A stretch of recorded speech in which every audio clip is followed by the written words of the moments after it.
రండి ఇంకొక ఇద్దరు రండి వచ్చి గింతులు కాదు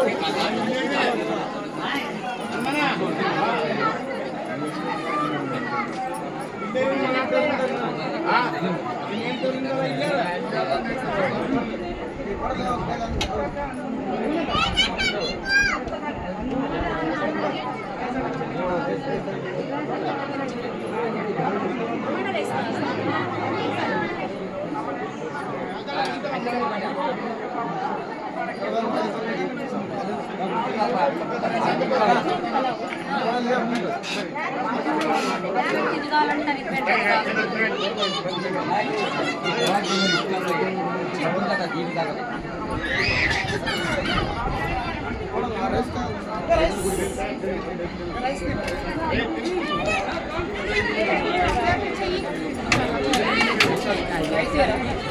అది కూడా ఇటీవల చెప్తాను.